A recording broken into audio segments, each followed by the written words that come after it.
Seo Jin is sitting in his office. He's looking through documents. Sunlight falls on the table. Suddenly, the edge of the paper becomes blurry. Jin blinks. He thinks he's tired. He rubs his eyes with his palms.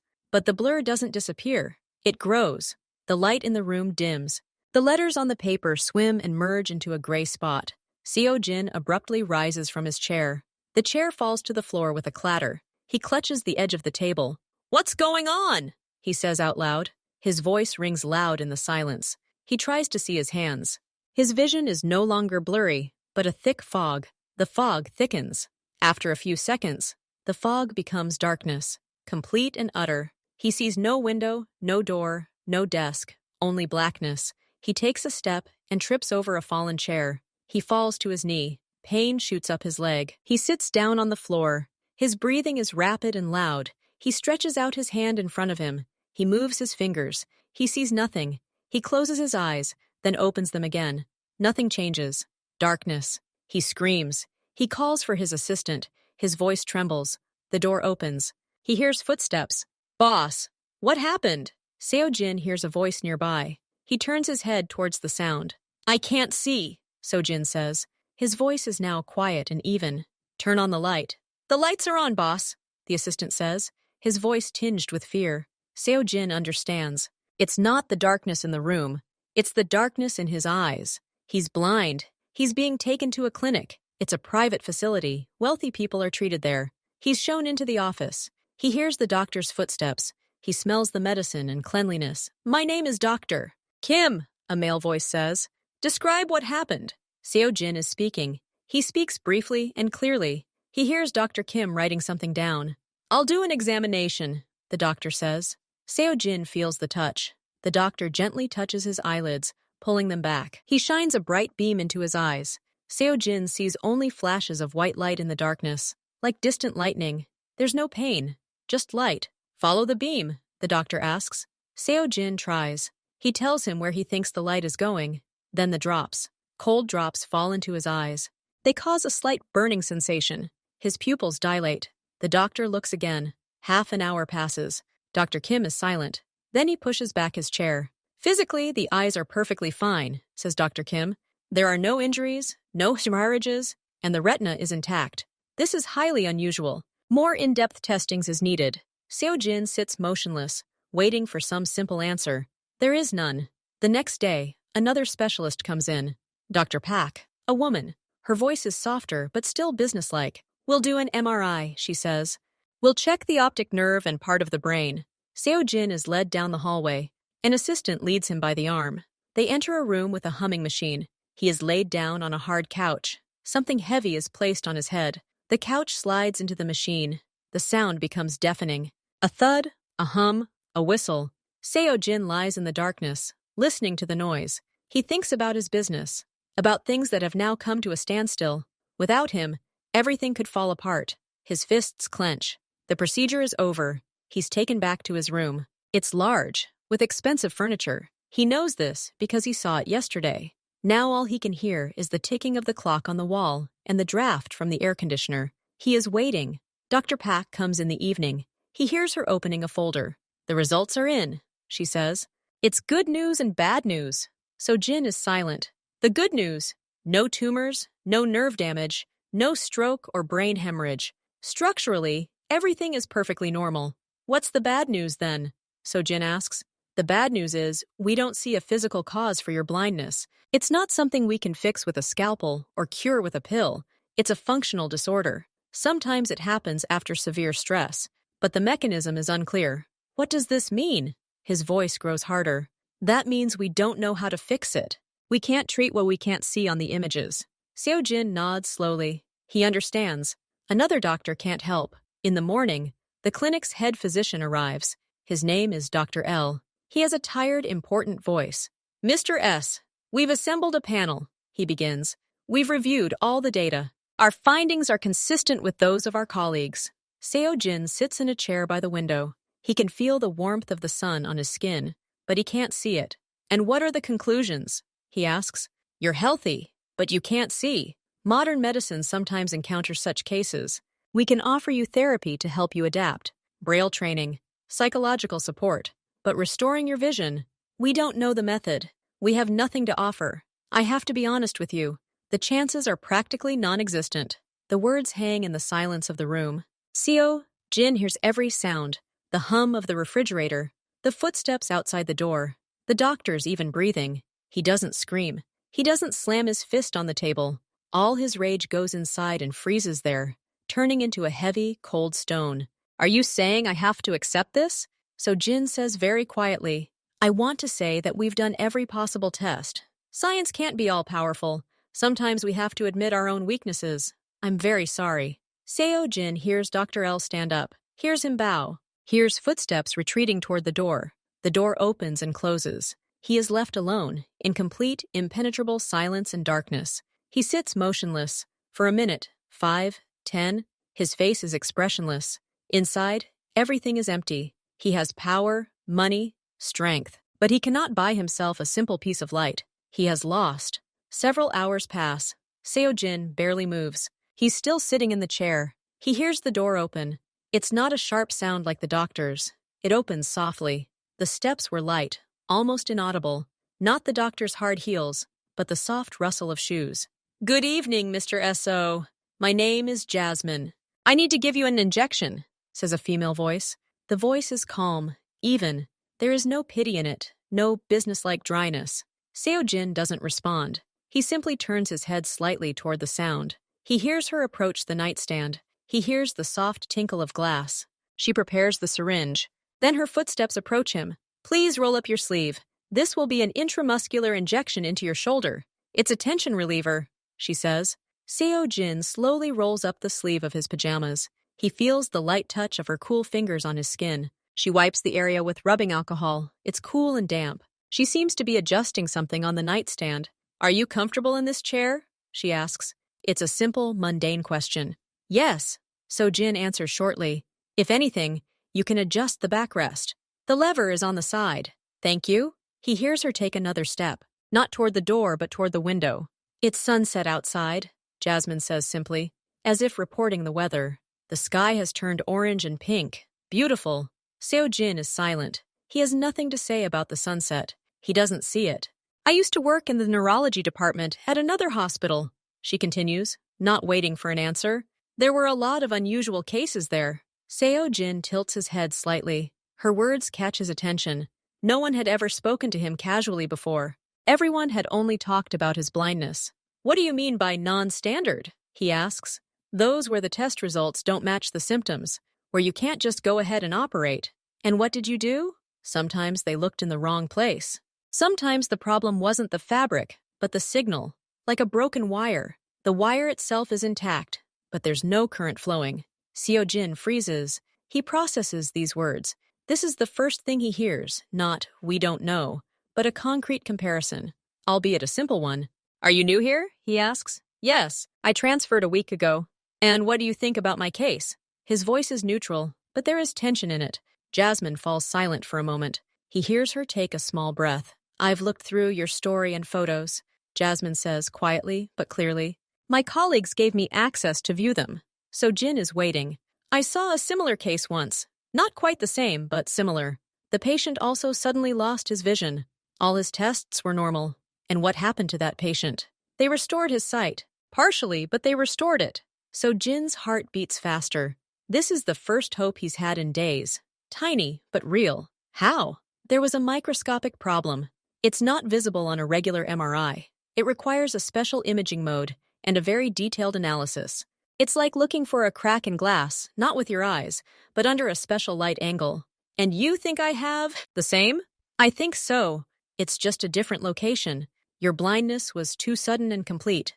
This points to a specific, localized block. Not diffuse, but localized. Seo Jin turns in his chair to face her voice. Can you prove it? I can try. I need to convince the head physician to conduct another study according to my protocol. What about treatment? If you're right, do you know how to treat it? Jasmine pauses again. Then she says one sentence. Simple and clear. I think I know what it is. I can help. It's a small but very precise procedure. Not an open surgery. Almost precision work. Seo Jin sits up straight, his face focused. Repeat your name, he says. Jasmine. Jasmine. Are you the nurse on duty now? Yes, until the end of the shift. Okay, please call the head physician to me. Dr. L, right now. His voice takes on its familiar commanding tone again. Not rude, but not one to be demurred. It's nighttime, Mr. So. Dr. L is probably not at the clinic, Jasmine says. Then whoever is replacing him, or wake him up, tell him the demand is from So-jin. They know what that means. Jasmine doesn't answer. He hears her nod briefly, probably.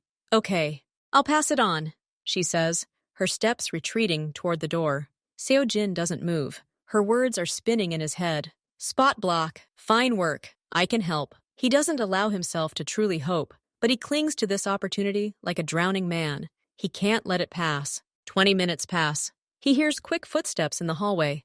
Not one person, but several. The door opens.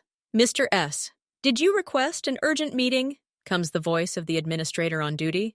Agitated. Yes. Where is Nurse Jasmine? She finished the procedure and continued her rounds. The doctor, likely elderly, judging by his slow, noisy breathing, and Jasmine's light, even breathing. Mr. So, this is Dr. Ann, the senior surgeon on duty, the administrator introduces. Good evening, says Dr. Anna's hoarse voice. What's wrong? Did the nurse do something? No, she offered a solution to my problem. I want her to explain it, out loud, in front of you, So-jin says, is silent. Then So-jin turns to where Jasmine is standing. Jasmine, explain. Simple and clear. He hears Jasmine take a small step forward. According to the MRI and examination, there's no structural damage, she begins. Her voice is collected and technical, but the complete and immediate loss of vision indicates a signal blockage. My hypothesis, a microscopic spasm or compression at the optic nerve exit site, not in the nerve itself, but at its point of entry. It's like pinching a hose not in the middle, but right at the faucet. And why can't we see it? Asks Dr. A, his voice full of skepticism.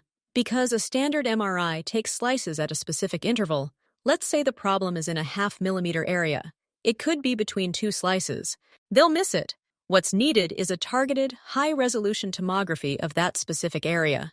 And what do you propose? I suggest performing a contrast-enhanced MRI angiography, focusing on the chiasm and the initial segments of the optic tracts, with a slice thickness of 0.5 mm. If there is microspasm of the arteriole or edema, the contrast will show it as a darkening. What if it shows? What next? Medication? No.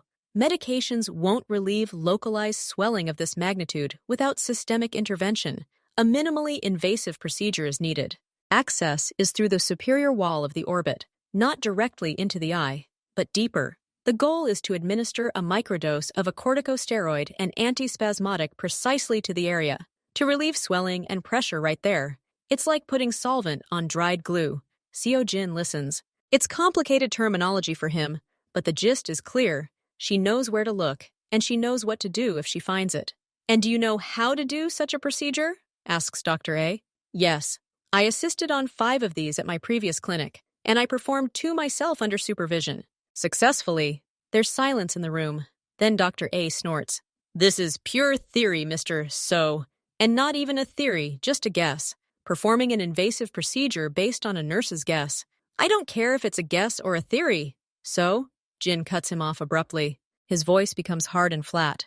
I care about the outcome. Every doctor in this clinic is stunned. She's the only one who said anything concrete. She has a plan. That means there's a chance. But this is a violation of all protocols. Dr. A raises his voice. She's a nurse. She's not licensed to perform surgery. It's illegal. So, register her as an assistant. Appoint anyone you like as the surgeon in charge, but she will perform the procedure itself. I give my consent and assume all risks. Mr. You don't understand. I understand I pay a huge amount of money for everything at this clinic, and now I get nothing in return except words of helplessness. I demand. This is not a request. Do the research she asks for.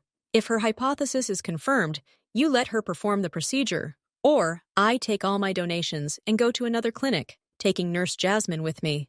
The choice is yours. His words hang in the air like heavy weights. He hears Dr. A breathing heavily. I need to discuss this with Dr. Lee and the board. Discuss. You have until the morning. I want a clear answer by 9 tomorrow, and I want Nurse Jasmine on duty. Now everyone's free. The next morning, it's not Dr. Lee who comes to the room, but a whole group. So Jin hears several people enter. Mr. So, we've called an emergency meeting, Dr. Lee says, his voice formal and cold. Seo Jin nods without getting up from his chair. We agreed to conduct additional research, out of scientific interest. Why? Firstly, this is a direct violation of the medical code. A nurse has no right to perform surgical procedures of such complexity, even under supervision. This will result in the immediate loss of the entire clinic's license. I will sign any papers that I demand this and relieve you of responsibility. Legally, this is invalid. Secondly, her theory, even if confirmed, remains just that. There's no guarantee her procedure will work. But there are enormous risks. Brain damage, bleeding, complete and irreversible blindness. We can't allow an untested specialist to risk the life and health of a patient within our walls. The reputational risk is too great. So you refuse? So Jin's voice becomes quiet and dangerous. We offer an alternative. If the examination reveals anything, we'll invite a neuro-ophthalmologist from abroad, the best in the world. At your expense, of course. He'll arrive in a month. He'll examine the case and decide whether surgery is warranted. This is the only legal and safe option. A month. Seo Jin imagines this month in complete darkness. His affairs will collapse. His influence will evaporate. Within a month, he will become feeble. And where is Nurse Jasmine now? He asks. She has been suspended from your department and transferred to the archives for document review. Her participation in your case has been deemed inappropriate and a breach of chain of command. The examination will be performed and interpreted by our staff radiologists. Seo Jin understands everything. They're afraid of her success, afraid of problems, afraid that a simple nurse will be proven right and they will be wrong. They prefer slow, safe inaction. He takes a deep breath. Then he exhales. I understand everything, Dr. Li. Thank you for the information. You may go. His tone is so calm that it's more frightening than his scream. The doctors whisper among themselves and leave. The door closes. Seo Jin is left alone. He sits in his expensive room, in complete silence and darkness. The system said no, but he's not used to being told no, especially when it comes to himself. He has one day before the examination, and now he has a new goal. He must get Jasmine to operate on him. He will pay any price. He will take any risk, but he will not wait a month, and he will not let them bury his only chance in the archives. After the doctors leave, Seo Jin calls his assistant, who enters the room a minute later. What happened, boss? A phone, Seo Jin says. The assistant places a cell phone in his hand. Seo Jin dials the number from memory. He calls his lawyer. This is Seo Jin. Listen carefully. Seoul Private Clinic Medical. They have a board member, Pak. He owes money to our real estate partners. Find these documents. Have them ready for delivery. Also, the clinic's lease on the building on the main street is expiring. The owner of the land is an old acquaintance of ours. Contact him. Tell him I want to talk. He hangs up, then dials another number. This is S.O. I need a financial assessment of the clinic. Seoul Medical. Their credit load main donors. Fast. He gives the phone to the assistant. Now call that doctor to me, Dr. Lee, and that senior surgeon, Anna. Tell him there's an urgent proposal. The assistant leaves. Seo Jin waits. He doesn't make plans. He acts. His methods are simple. Find a weak spot and apply pressure. Half an hour later, Dr. Lee and Dr. Ann are back in the room. They are silent, waiting. I've changed my proposal, Seo Jin begins in an even voice. Hear me out. Are listening, says Dr. L. First, I will pay off all of the clinic's current debts, in full. Second, I will purchase the land beneath this building and lease it to the clinic in perpetuity for one per year. Third, I will establish a clinic development fund with a capital of 10 billion won. He pauses. He hears both doctors freeze. The numbers speak for themselves. Fourth, if the procedure fails, I will sign a document stating that this was my personal initiative and renounce all claims. My lawyers will prepare the document. Fifth, if successful, and I believe it will be, I will double my contribution to the fund. And sixth, most importantly, Seo Jin turns his head in their direction. I'll pay any amount, but I won't wait a month, and I won't take no for an answer. Let her try, today, after you complete this study, or I'll resort to other methods. And then, by tomorrow morning, your esteemed clinic will have neither its building, nor its reputation, nor most of its key specialists, who will be poached by competitors with my help. The choice is yours. It's so quiet in the room that you can hear the ticking of the clock. Dr. L sighs heavily. Mr. So, this is blackmail. It's business. Jin retorts coldly. You sell medical services. I buy a specific service. You refuse to sell it. I change the terms of the deal. Now I'm buying not just the service, but also your silence and consent. The price is more than fair. We need a board vote. You have an hour. My assistant will bring you a phone. You can hold a vote here in the hallway. But if the answer is no within an hour, my people will begin executing my plan B. Good luck! Jin leans back in his chair, indicating that the conversation is over. He hears them leaving. He hears muffled voices behind the door. Excited. Frightened. He's not worried. He knows how money works. It always trumps principles. 45 minutes later, the door opens. 2 people enter. Mr. S.O., Dr. Lee says, his voice breaking. The board agreed, under certain conditions. Speak. A.N. will be the official surgeon. Nurse Jasmine will act as his hands. That is, she will perform all manipulations, but under his visual supervision and with his verbal commands. Everything will be videotaped for legal purposes. In the event of the slightest deviation from the plan, Dr. A.N. has the right to immediately terminate the procedure. And Nurse Jasmine will be fired after that, regardless of the outcome. Jin considers. His goal is achieved. She will have access. Agreed. On one condition. Anne's verbal commands can only be general. The specific actions, angle, and depth are her decision. She's the specialist, not him. And the dismissal is off the table. If successful, she'll be promoted. That's my condition. Dr. L sighs again. Okay, we agreed. When is the study? In 2 hours. If it shows what she thinks, the procedure will be this evening. Bring Jasmine back to my department. Now, I need to talk to her before the examination. Jasmine arrives 20 minutes later. She enters quietly. Jasmine? Yes, it's me. Her voice is still calm, but there is tension in it. Do you know about the solution? That's what I was told. I'm not sure it's right. There's so much pressure. This is the only way, Jin says sharply. They left you no choice. Now listen to me. You got what you wanted, a chance. Forget about everything but work. Are you ready? He hears her straighten up. He hears a light sound, as if she were taking a deep breath. Yes, I'm ready. I've reviewed all similar cases in the international database over the past 5 years. 3 of them are identical to yours. All 3 were successfully operated on using the same technique. Okay, what do you need to prepare? I need access to operating room number 3. It has the necessary microscope and navigator. I need to inspect all the instruments myself, especially the deep access micro-instruments. And I need a specific brand of contrast agent for the CT scanner, the one with the lowest viscosity. It will all be done. My man will go with you. Everything you need will be delivered. Go, get ready. Jasmine's footsteps fade away. Jin imagines her in the operating room. She opens sterile packages, checks each clamp, each tweezers under a powerful lamp. She leafs through printouts from medical journals, checking the diagrams. She talks quietly to a nurse, listing the names of medications. She is calm and focused. She doesn't think about the consequences. She thinks only about the task. This is good. The examination takes place after lunch. Jin is taken to the CT scanner. The procedure takes over an hour. Then he is returned to his room to await the results. A.N. enters the room. His voice sounds depressed and surprised. Mr. S., the CT scan. It showed a dark spot, exactly where the nurse said it would be. Microscopic. But it's there. Her hypothesis. Confirmed. Something in Jin's chest freezes. So she was right, from the very beginning. So there will be a procedure? Yes, in 3 hours, but there's a problem. Which? The staff. As the senior surgeon, I'm required to be present. But the nurse anesthetists and surgical nurses on the core staff, they refuse to participate. They say they won't assist the nurse. It's against their principles and dangerous for their careers. They're afraid of the consequences. Jin understands. This is a boycott. They want to disrupt the procedure, even after receiving orders. How many people do you need? At least 4. An anesthesiologist, 2 surgical nurses, and a circular. Find others. Private ones. Pay them 10 times the usual. From my fund.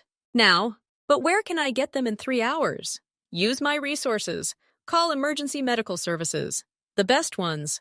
Offer them double the rush rate. Do whatever it takes. But Jasmine needs a full team by the time the operation begins, or I will personally deal with anyone who sabotages.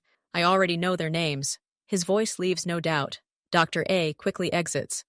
Jin sits in the darkness. He thinks about Jasmine. She's alone now, surrounded by hostile colleagues. They look at her with hatred and fear. But she must be strong. She must get through this. An hour before the procedure, Jasmine comes to his room to conduct a preoperative examination. He hears her washing her hands in the sink. He hears her approaching. "I'll give you some pre-medication. A shot to keep you calm," she says. Her voice trembles slightly. It's almost inaudible, but he catches it. "Are you worried?" he asks bluntly. She is silent for a few seconds. "Yes, for you. There are risks, and..." The atmosphere in this operating room. The team is a mixed bag. They're good specialists, but we haven't worked together. There's no cohesion. Do you doubt that you're right? That you know what you need to do? No, I'm absolutely sure of this. I've seen the pictures. I know the spot. I know how to approach it. Then everything will be fine. People are just tools. Your head and your hands are the most important thing. The rest is noise. He feels her applying a tourniquet to his arm, looking for a vein. "Aren't you afraid?" she asks quietly. Seo-jin thinks. Is he afraid? Yes. He's been afraid of this darkness forever. But now, in this moment, the fear recedes. "No, I trust you. You're the only person here who didn't say, 'I can't.' You said, 'I know how.' That's enough for me." He feels the prick of a needle into a vein. A slight burning sensation. "I'll do my best," Jasmine says. "I know, so I'm not worried. Do your job. I'll just lie there and listen to your commands. I'm curious what a real professional sounds like." He hears her exhale softly, the tension in her voice easing slightly. "Thank you," she says simply. And there's a hint of relief in that, "thank you." She wasn't thanked for her willingness to risk her career. She wasn't thanked for her confidence. But he was, with his trust. "The drug will take effect in a few minutes. You'll be taken to the operating room. Good luck, Mr. S.O. "Good luck, Jasmine." He hears her leave. The medicine is taking effect. His body grows heavy, his thoughts slow, the fear fades. Only a quiet confidence remains. The most important thing is about to begin. Seo-jin is wheeled into the operating room. He lies on a gurney. The medication makes his body numb, but his consciousness remains clear. He hears sounds, the hum of ventilation, quiet voices, the creak of doors. He is moved onto the operating table. The table is hard and cold. Sensors are attached to his chest. He hears the beeps of the monitor. His heart rate is displayed as sound. Someone secures his head in a special mount. It can't move. Then he feels a prick in his arm. This is general anesthesia, but not complete unconsciousness. The agreement was this: light sedation. He should remain conscious, but without panic or pain. "Mr. S., can you hear me?" asks the anesthesiologist's voice. Female, unfamiliar. So Jin answers, his voice muffled in his own head. "Okay, there will be a slight burning sensation now. This is disinfection." He feels the cool liquid spread across the skin around his right eye, then his left. His face is covered with a sterile cloth, leaving only the eye area exposed. He hears footsteps, light, recognizable. "Is everything ready?" Jasmine asks. Her voice sounds different now. Collected, technical, emotionless. "Yes, vital signs are normal. The patient is conscious," the anesthesiologist says. "I'm turning on the microscope," Jasmine says. Seo-jin hears a click. Then a steady white noise appears. A bright light penetrates his eyelids. He sees not blackness, but a reddish haze. "I'm starting the local anesthesia," Jasmine says. He feels another prick, a sharp prick right above his eyebrow. Then a second. The pain quickly gives way to numbness. He loses feeling in the skin on his forehead and around his eye. "I'm checking sensitivity," she says. He feels light touches on his skin, like cotton wool. Then the touches disappear. "There's no sensation. Let's get started," Jasmine says. Silence falls.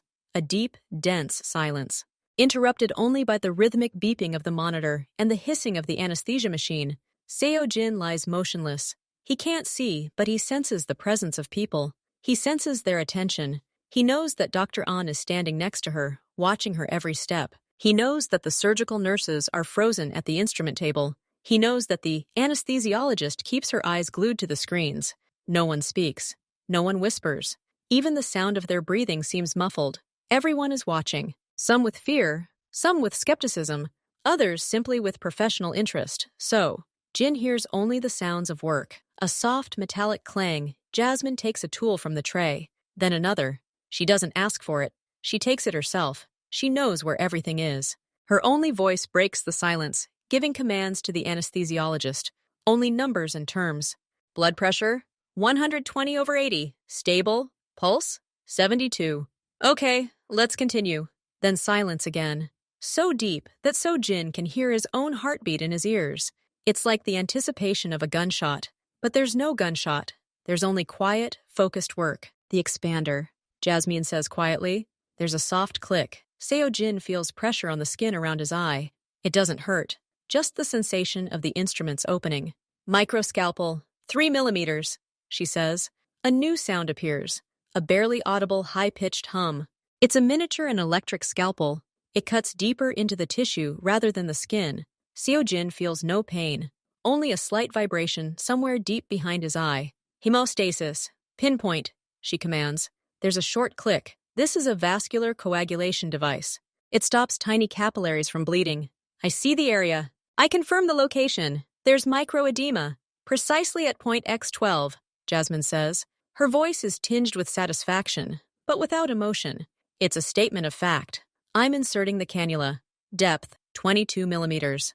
At a 45-degree angle, she says out loud. Presumably for the record and for Dr. Anna, Jin feels a strange sensation. Not pain, more like a feeling of pressure coming from within his skull. It's unpleasant, but bearable. I'm serving the solution. A microdose. The first portion, she says. There's a pause. A minute passes. 2.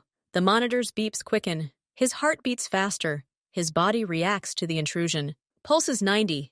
Is everything okay? The anesthesiologist asks. Yes, that's an expected reaction. Control it, Jasmine replies, her voice still calm. I'm inserting the second portion. I'm flushing the canal, she continues.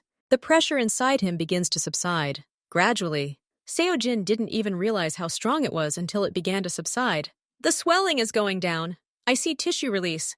I'm removing the cannula, Jasmine announces. He feels something thin and long emerge from the depths. A feeling of relief. Hemostasis control. No bleeding. The area is clean, she says. I'm starting the closure. A split suture. Size 6 thread, says Jasmine. Now the sounds are different. There's no hum of the scalpel, only a quiet metallic scraping sound. That's the needle passing through the tissue. Then a gentle tug. That's it, tightening the suture. She works slowly and methodically. Each stitch makes a distinct sound. Poking, pulling, tightening. The first layer is complete. I'm applying the second, cosmetic stitch. Size 8 thread, she continues. These sounds are even quieter, almost inaudible. Then a light bandage is applied directly to the suture. The procedure is complete. Surgery time, 1 hour and 15 minutes, Jasmine announces. For the first time, a slight, barely perceptible weariness can be heard in her voice. The stunned silence in the operating room is broken. Exhalations are heard. A sound like someone pushing a chair back is heard. It's Dr. A.N. Surgically flawless, he says, his voice amused and reluctant. Not a single mistake, not a single wasted movement. Thank you, doctor, Jasmine says. There's no triumph in her response, just simple politeness. Now for the bandage, Jasmine says. She's addressing him directly now. Mr. S., everything went well. Now we'll apply a protective bandage to both eyes. You won't be able to open them for 2 days, not even for a checkup. This is important. I understand, Jin says. His own voice sounds hoarse. He feels a soft gauze pad rest on his right eye, then on his left. They don't press. They simply block out the light. Then they begin wrapping the bandage, first around the head, then secure it. The bandage is tight, but not too tight. It completely covers both eyes and part of the forehead. His vision, or rather the reddish haze he saw through his eyelids, vanishes. The familiar complete blackness returns. But now this darkness is different. There is hope in it. Precise, concrete hope. He went through the procedure. It was technically successful. Now he must wait. Everything is ready, Jasmine says. Her voice is closer now. She speaks directly to him. The hardest part is over. The medications in your body are working now. You need to rest. You'll be taken to your room. Thank you, Jasmine, Jin says. No need. I just did my job, she replies. And you can hear her smiling. Easy, without tension. They unwrap his gurney and wheel him down the hallway. He lies in complete darkness, bandaged, but a small clear spot glows in his head. The spot Jasmine found and freed. Now he has to believe that this is enough. Jin lies in a hospital room with a blindfold over his eyes. He can't do anything. He just listens and waits. The first day passes slowly. He learns to navigate in the dark. He memorizes the number of steps from his bed to the door, from his bed to the chair. An aide helps him with food and water. Seo Jin eats simple food, porridge, soup, yogurt. He doesn't want to take any risks.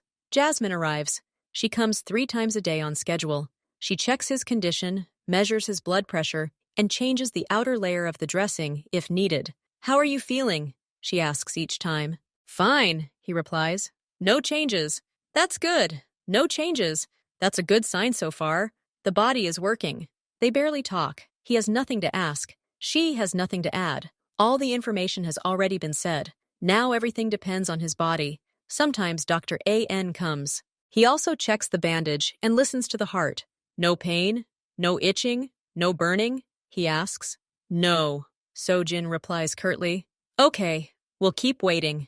Seo-jin sleeps a lot. Sleep comes on its own because there's nothing else to do. He wakes up, eats, listens to the news on the radio, and then sleeps again. He's forbidden to turn on the TV.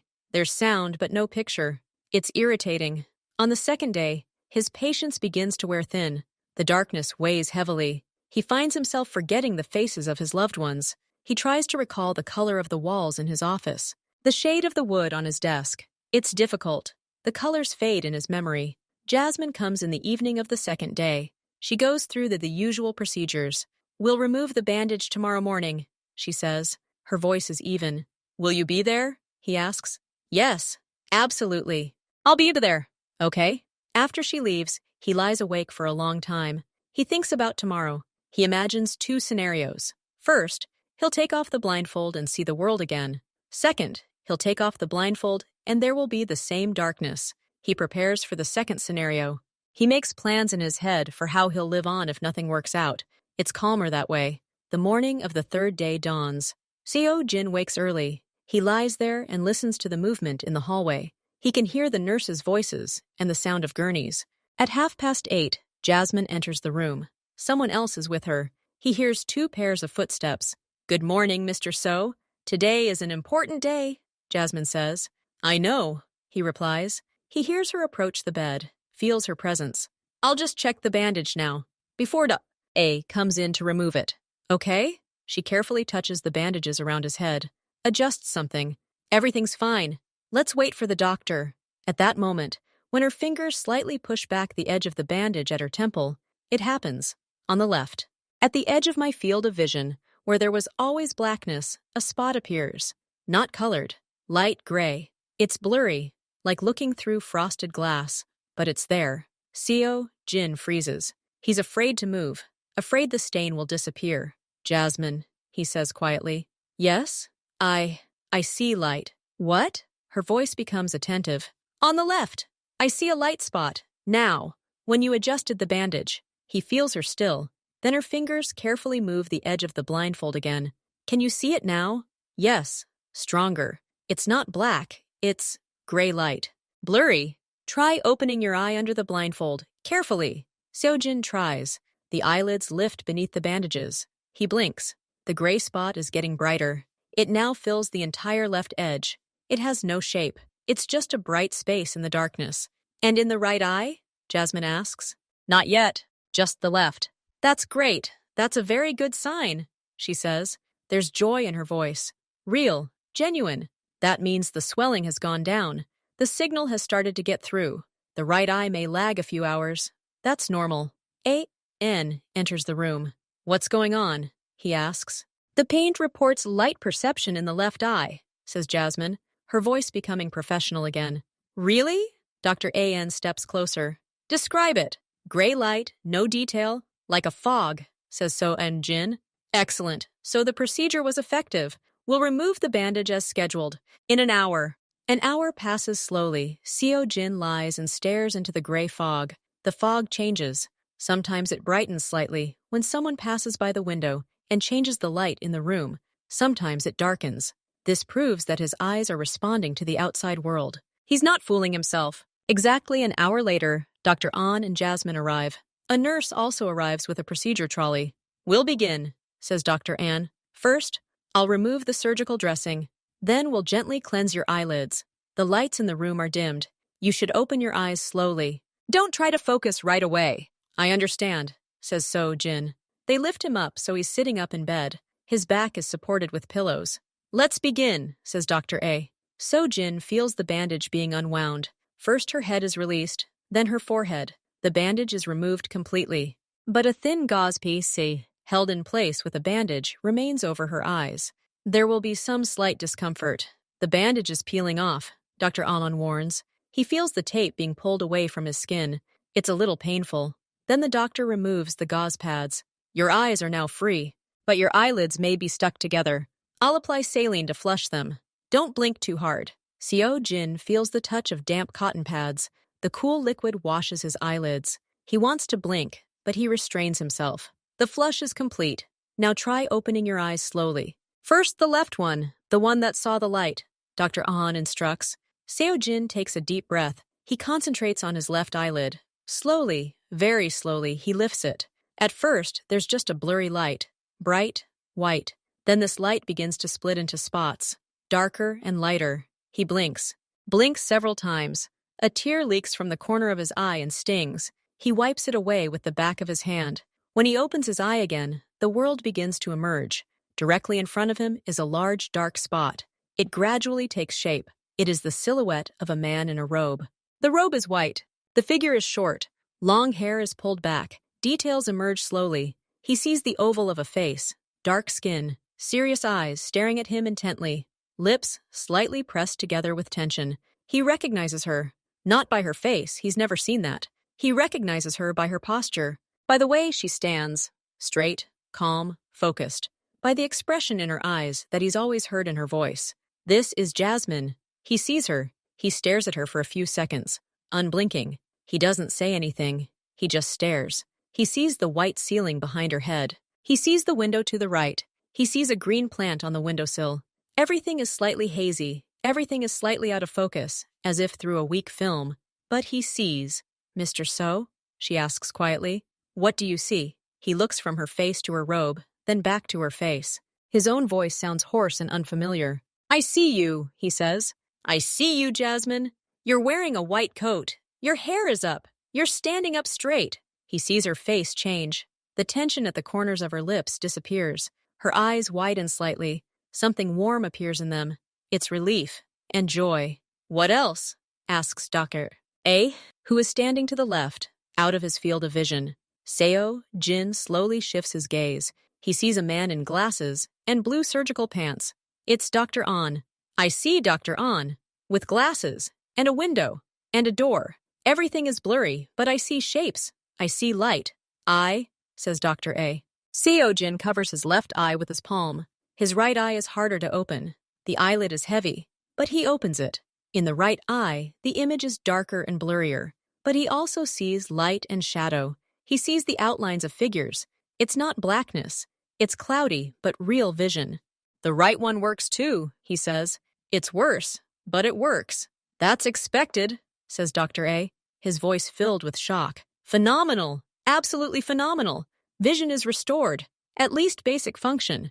Visual acuity will return gradually over the course of weeks. Seo Jin lowers his hand. He looks at Jasmine with both eyes. The image is a little clearer now. He sees details. The buttons on her robe, the badge on her chest, her dark eyelashes. He doesn't smile. He simply nods at her, briefly, seriously. Thank you, he says. And that one word says it all. She throws back a toss. A faint smile touches her lips. You're welcome, she replies just as simply. He looks at his hands. He sees their outline, his fingers. He clenches and unclenches his fist, watching the movement. This is his hand. He sees it. He looks up at Jasmine again. The world around her is still blurry, but she's in focus. She's the first thing he sees. And rightly so. An hour after the bandage is removed, an ophthalmologist comes into the room. She's a young woman. She brings a portable vision chart with her. It's on a white background, with black letters of varying sizes. Mr. S will now check your visual acuity, the doctor says. Please sit up straight. Cover your left eye with your palm. Seo Jin closes his left eye. With his right, he sees a chart. It hangs on the wall 3 meters away. The top letters are large and blurry. They float, appear double, but he can distinguish them from the background. Read the very top line, the doctor asks. Seo Jin squints. He sees dark spots. They form familiar shapes. Sh and I think it's B. Correct. It's sh and B. Okay. Next line. Seo-jin slowly lowers his gaze. The letters become smaller, but easier to read as his eye gradually adapts. M, N, K. Excellent. Now the left eye. He switches hands, closes his right eye. His left vision is clearer, much clearer. He reads not only the second line, but the third as well. B, R, Bo. On the third line, L, T, P. The doctor makes notes on his clipboard. Good results, especially for the left eye. The right is weaker, but that's temporary. We'll check your visual field now. She picks up a small object, like a pen with a white ball on the end. She stands to the side of it. Stare straight ahead at one point. Don't move your eyes. Tell me when you see a white object in your peripheral vision. He looks at the table. A white spot appears on the side. First on the left side. I see. Good. Now on the other side. The procedure takes another 10 minutes. Then the doctor checks the pupil's reaction to light by shining a small flashlight into the eye. Everything is within normal limits, she concludes. Recovery is proceeding faster than expected, especially in the left eye. The right one needs more time. I recommend wearing dark glasses in bright light. Avoid straining your eyes. Reading or looking at screens should be limited to no more than 15 minutes per hour. When will your vision become completely normal? Asks Seo-jin. It should stabilize in a few weeks. But even now, you can see enough to navigate around and lead a normal life with some limitations. The doctor leaves. Seo-jin is left alone. He looks at his hands again. Now he sees the lines on his palms, the knuckles. He looks up and surveys the room. He sees the drawing on the wall, the clock, the details of the furniture. The world gradually fills with detail. It's not the crystal clear world it once was. It's slightly hazy, like a photograph that hasn't fully developed. But it is the world, and he sees it. Jasmine arrives after lunch. She's not wearing a gown, but wearing the usual medical uniform, light-colored pants and a sweater. She has a badge on her chest. She's holding a tablet. It's time to walk around a bit, she says. We need to get your circulation going and check your orientation. Seo-jin gets out of bed. He's a little unsteady, not from weakness, but from unfamiliarity. Before, he'd get up but not see. Now he can see, and it changes his sense of balance. Take your time, Jasmine says. She doesn't offer him a hand. She simply stands there. Just stand there first. Look around. He stands in the middle of the room, slowly turns his head. He looks around the room. He sees the door, the nightstand, the chair, his jacket hanging on the coat rack. Everything is in its place. Now he can see it. Now take a step toward the window, she says. He takes a step, then another. He walks slowly but confidently. He approaches the window. Outside is a city. Tall buildings, cars, people below. Everything is a little hazy, but he sees movement. He sees the sun shining on the windows of the neighboring building. I can see the street, he says. That's good. Now turn and walk to the door. Look at the threshold. He does so. His steps become more confident. He approaches the door and touches the handle. Then he turns and walks back to the bed. He makes a full circle around the room. Are you dizzy? Nauseous? Jasmine asks. No, everything's fine. Great. Now try reading something small, like the text on a medication bottle. She hands him a small box. He takes it and holds it closer to his eyes. The print is small, but he can make out the letters. He reads the name of the medication and the dosage out loud. That's enough, Jasmine says. Don't strain your eyes. Now you know. You can walk, see objects, read. All functions are returning. She makes a note on her clipboard. Tomorrow you'll be ready for discharge, but you'll need to come in for weekly checkups and do eye exercises. Will you do these checkups? He asks. If you want, but usually an ophthalmologist does that. I want you to do it. Jasmine looks at him. She nods slightly. Okay, I'll clear it with management. The next morning, Dr. Lee, the head physician, comes to see Seo-jin. He's alone. His face is tense, but he tries to smile. Mr. So, congratulations on your phenomenal recovery. This is a triumph for our clinic, he begins. Jin sits in a chair. He's already dressed in his usual clothes, dark pants and a shirt. He looks at Dr. Lee. He sees his bald head, glasses, and strained smile. Thank you, doctor. Jin says evenly. Yes, the result exceeded expectations. The clinic provided the infrastructure. And more importantly, they ultimately agreed to the experiment. Dr. L nervously adjusted his glasses. Yes, of course. we're always open to innovation, especially when a patient insists, with the proper safeguards, of course. Your donation and the creation of this fund is incredibly generous. It will allow us to purchase new equipment. I'm keeping my promises, says Sojin. The documents for the transfer of funds and the establishment of the fund will be signed today. The land lease will also be finalized. You will receive everything I promised. Dr. L almost physically relaxes. His shoulders slump. We are infinitely grateful. You have no idea how important this is for the clinic's development. Your case will go down in history. Yes, it will. So, Jin agrees. And Nurse Jasmine played a key role in this story. Her professionalism and confidence. Her methods. Not your doctors who shrugged their shoulders. Her. Elle's face fades again. Certainly, her contribution is recognized. She certainly acted outside the protocols. But the results justified the means. Exactly, says Jin. The results justified the means. And now I want these results to be properly rewarded. Not just with gratitude. Dr. Lee remains silent, waiting for him to continue. I want Jasmine to get a promotion. So, Jin says simply. And not just any promotion. She should become the clinic's chief surgeon and head up the new department of microsurgery and special neurological cases. Dr. Lei's eyes widen. He coughs. Mr. S., this is impossible. She's a nurse. She doesn't have a full surgical degree. She's not licensed for a leadership position of this level. The medical community, the Ministry of Health. This is a violation of all regulations. The rules were already broken when you allowed her to operate, Sojin retorts coldly. And that earned you 20 billion won in funds and free land. Now it's about consolidating that success. She's proven her competence in practice, better than any diploma. But she can't formally hold this position.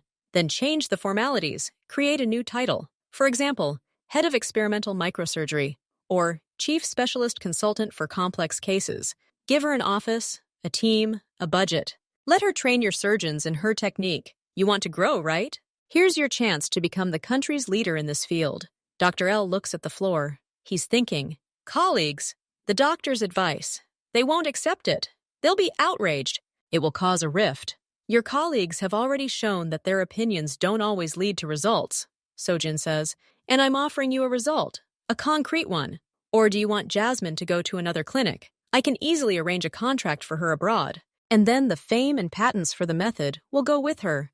And your clinic will be left with money, but without the unique specialist who brought it all. Choose. The threat is calm but weighty. Dr. L wipes his forehead with a handkerchief. I need to discuss this with the board. Discuss it. You have until tomorrow. I'm leaving tomorrow at 10 o'clock, and I want to see the appointment order before I go. Or I'll take my donations back. They're tied to certain conditions. One of them is Jasmine's career advancement. It's in the draft agreement my lawyers are reviewing. Haven't you received it yet? L's face turns white. He understands that everything has been thought out. I understand. I will call an emergency meeting today. The board meeting lasts until late in the evening. Jin is not present. He's waiting in his room. He's already packed. L comes into the room. He looks tired but collected. He holds a folder in his hands. We've made a decision, he says. A compromise, but a decision nonetheless. Jin waits silently. We can't formally appoint her as the clinic's chief surgeon. That position requires 20 years of experience and certain certifications. But we're creating a new structure, the Center for Reconstructive Microneurosurgery. It will operate within the clinic, but with separate funding from your foundation. Jasmine is being appointed head of this center. She will be given the title of Chief Specialist Surgeon of the center. She will have her own staff, 2 surgeons, 3 nurses, and a researcher. She will report directly to me. She will be authorized to select complex cases, perform surgeries, and train staff. She will be assigned a separate operating room and office. Dr. L places an order signed by the chairman of the board on the table. So, Jin takes the sheet. He reads the text. Everything is as stated. There are signatures and a seal. Salary? He asks. 3 times that of a senior surgical nurse, plus bonuses based on the center's results. And she will be authorized to perform surgeries independently? Yes, after approval by the Internal Ethics Committee for each specific case. But given her success with you, approval will be a formality. Okay, says Jin. He places the order back on the table. That's a start. I agree. Dr. L exhales. I'll give her the order tomorrow morning. No, Now. Call her here. I want her to hear this in front of us. Dr. L nods and leaves. A few minutes later, he returns with Jasmine. She enters, looking wary. She sees them both. Jasmine, Dr. L says, the clinic's board, considering your exceptional contribution and unique expertise, has decided to establish a new center under your leadership. He hands her the order. Jasmine takes it. She reads it, slowly. Her face is expressionless. Then she looks up. This is a big decision, she says. Yes, Dr. Lee replies. Congratulations. The center will be operational in a month. You will need to assemble a team and create a plan. Jasmine looks at So-Jin. He looks at her. He sees the understanding flicker in her eyes. She knows whose handiwork this is. Thank you, she says. Again, that one word carries weight. I will get to work. Excellent, Dr. Lee says. We will discuss the details in my office tomorrow at 10 o'clock. He leaves. So-Jin and Jasmine remain in the room. You've achieved this, she says quietly. You deserve it, he corrects. I merely removed the obstacles. The rest is your job. I won't let you down, she says. I know it. That's why I'm investing in your center. It's a good investment. She looks down at the order in her hands again. Then she nods. Thank you for everything. Likewise, So-Jin says. He stands up. He grabs his bag. His vision isn't perfect yet, but he can see enough to walk. He walks past her to the door. He stops at the threshold. See you later, Chief Surgeon, he says. See you later, Mr. S, she replies. He steps out into the hallway. An assistant is waiting for him. So-Jin walks down the hallway, seeing light, doors, people. He returns to a world that has become visible again, and she remains in the clinic, holding in her hands the order that will change her life. It's just beginning. The day after So-Jin's departure, Jasmine arrives at the clinic. The administrator greets her and leads her to the second floor, to the new building. She's shown a door with a sign reading, Center for Restorative Microneurosurgery. Director, Jasmine. The office is spacious. There's a large desk by the window, 2 chairs for visitors, bookshelves, and a computer. A stack of papers already lies on the desk. The center's charter, equipment lists, and office supplies. The window overlooks the clinic's courtyard. At 10 o'clock in this morning, 3 people came into her office. Dr. L introduced them. This is your starting team. Surgeon Park Min, he has experience in general neurosurgery. Nurse Kim, she will be your first assistant. And Administrator Yoon, he will handle the paperwork and schedules. Jasmine looks at them. Surgeon Park is a man in his 40s, with a distrustful look. Nurse Kim is young and looks interested. Administrator Yoon is an older man with a neutral expression. Hello, says Jasmine. Today, we will create a plan for the first week. Dr. Park, you will need to review the protocols for the procedures I used. Nurse Kim, we will compile a list of the necessary instruments. Administrator Yoon, schedule meetings with the heads of the neurology and ophthalmology departments for the day after tomorrow. They nod. Jasmine feels their gaze. They're assessing her. She speaks clearly and to the point. She doesn't smile. She sets goals. The center will begin accepting patients in 2 weeks. We need to be ready by then. Any questions? Surgeon Pak raises his hand. On what basis will patients be selected? And who will make the final decision about the operation? I will make the selection based on diagnostic data. The final decision will be made collectively after discussion at the center's internal council. But if opinions differ, the final decision will remain mine. These are the powers specified in the charter, Dr. Park frowns, but remains silent. Okay, get to work, Jasmine says. They part ways. Jasmine sits down at the table. She opens her computer and begins making a list of the necessary equipment. She lists it specifically. A microscope of a certain model, a set of micro-instruments of a certain brand, consumables. She knows there's money in the fund. Now she needs to turn it into instruments. Heads of related departments are present. The first decision, Jasmine says, looking at her notes, we're changing the diagnostic system for complex cases. All patients with unclear neurological symptoms, especially those with visual impairments on pure MRI, will be referred to us first for a consultation.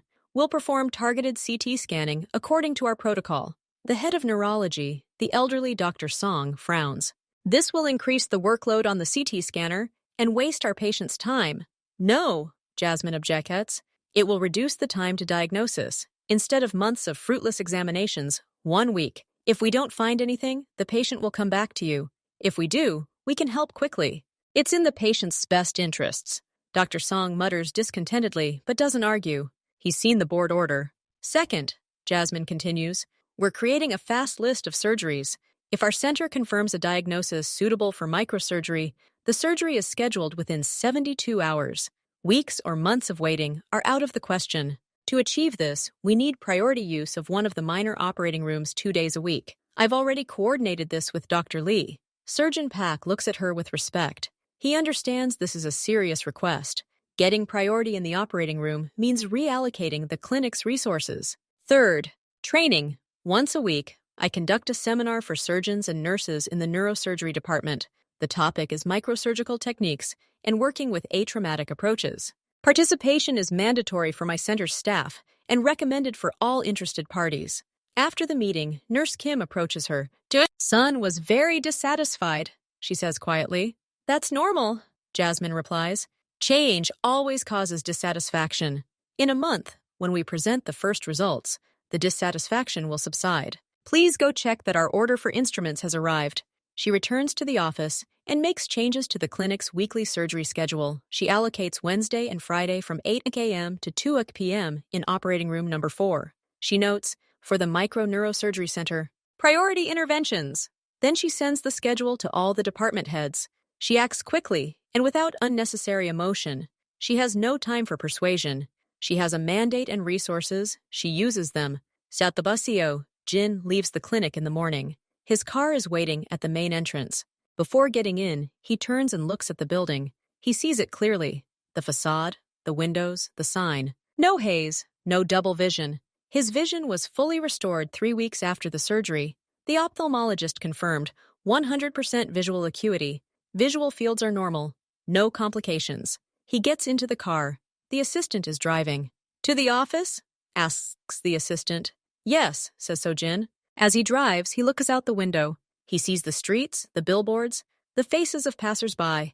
Everything is the same, but his perception has changed. He now pays attention to details. The color of the traffic light, the expression on the street vendor's face, the play of light on the glass of the skyscrapers. He doesn't think about it specifically. It happens naturally. His team greets him at the office. They're happy to see him back. They hold a short meeting. Everything is as usual. Only occasionally, during breaks, does he look out his office window and think about the clinic, about what's going on there now. But he doesn't call or ask. He's given Jasmine the opportunity to work. Interfering now would be a sign of distrust. He's fulfilling his financial obligations to the clinic. The foundation has been created. The money has been transferred. The land title deeds have been signed. His lawyers are monitoring compliance. He no longer has a direct role in the project. He's an investor who made a bet. Now he's waiting for a profit report, but not in monetary terms, but in terms of the number of people saved from blindness. That's his new metric of success. A month later, Jasmine calls him herself. Her voice on the phone sounds businesslike. Mr. So, good afternoon. This is Jasmine. I'd like to meet if you have time, to discuss the first results and plans, informally. Okay? So, Jin says. Where and when? Tomorrow at 6 o'clock. The Seoul Courtyard Cafe, not far from the clinic. I'll be there. The next day, he arrives at the cafe. It's a small, quiet place. He books a table by the window. Jasmine arrives on the dot. She's wearing casual clothes, dark pants, a light blouse, and a short jacket. She's holding a folder. She sits down, orders black coffee. They are silent for a moment. How is your vision? She asks. Perfect, he replies. Thank you again. I'm glad to hear it. Thank you for meeting. She opens the folder, but doesn't look inside. In the first month, the center admitted 15 patients with unclear diagnoses. We found problems similar to yours in 3 of them. 2 have already undergone surgery. The results are positive. Vision is being restored. These are good numbers, says So Jin. Yes, but that's not the main thing. The main thing is that we're changing our approach.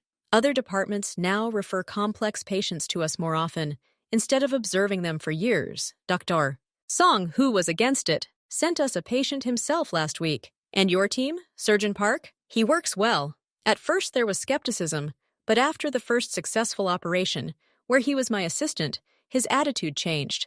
Now he's actively learning. Nurse Kim is an excellent specialist. We're already working well together. She takes a sip of coffee. I have new plans. I want to introduce telemedicine consultations for regional hospitals so that doctors from the provinces can send us complex cases for remote review. This will increase the flow of patients and allow us to help those who can't come to the capital. What do we need for this? He asks So Jin. A dedicated server, secure communication, software, and one full-time IT specialist in the center. I've already calculated the budget. Send a request to the fund. My people will review it. If everything is logical, the money will be allocated. Thank you. She closes the folder. The business part of the conversation is over. And how are you? She asks. Is everything back to normal? Yes. Work, meetings, contracts. Everything is as before. But you see the world differently now, she notes. Not as a metaphor, but as a fact. Yes, literally. And sometimes that helps me see non-obvious solutions in business. Strange, but yes. They are silent for another minute. Then Jasmine looks at her watch. I have to go. Evening rounds. Thank you for finding the time. Always a pleasure. Keep me updated. Good luck with the IT specialist. Thank you. She stands up, nods to him, and leaves. Seo Jin is left alone. He finishes his coffee. He looks out the window at the street. He sees Jasmine leaving the cafe and walking down the sidewalk toward the clinic. She walks quickly, confidently. She has a goal and a cause, and he helped her achieve it. He pays for the coffee and goes outside. A car is waiting for him. He gets in and tells the driver the address of his office. On the way, he looks at the lights of the evening city. They are bright and clear. No darkness. All ended well. The story is closed. But Jasmine's work is just beginning. And that's right.